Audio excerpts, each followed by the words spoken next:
Taga Manila din siya. So ngayon guys, hapon na talaga siya. It's already 5:40 na ng hapon. And kailangan na naming bumalik dahil kukuha kami ng bayabas doon.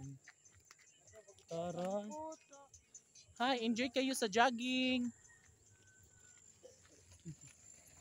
And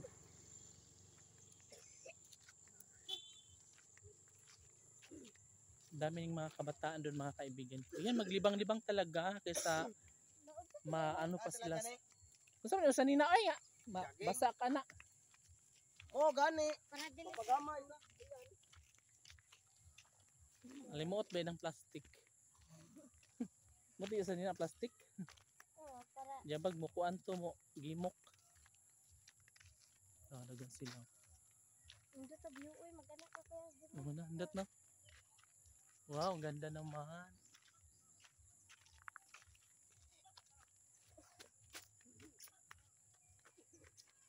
Asa dapat ang bayabas day? Sige. Ay mag-video ta nga ko bayabas. Hindi ba kabayan ito?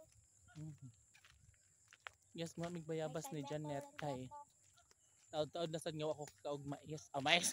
Bayabas. Na dinhi nadamag si Ara. Si Ara nadamag. Oh, kay naglumbay man sila ni Ethan. Kaya pag abot niya na sa may bato kay kana damag siya. Dako iya. Mo to nasama niya dinhi. Dako. Gamay ra gud noon. Pero may dugo lagi.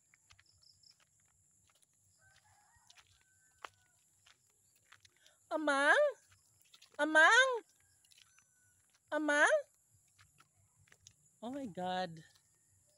Ito yung pinaka-the best mga kaibigan ko pag medyo kumakilimlim na kasi nga tumutunog na yung mga sari-saring mga ibon dito sa kabukiran. And oh my God, na-miss ko na si Bingkay mga kaibigan ko. Hindi na kami nagkita ni Bingkay. Mga 3 days na siguro.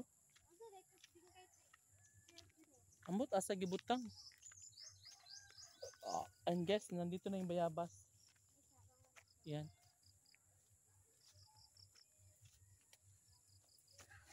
Kita na tig ni halas da ay.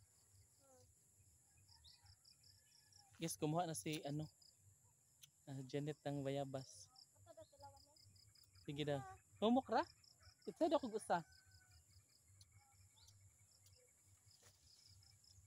Ang kuha na siya. Ay!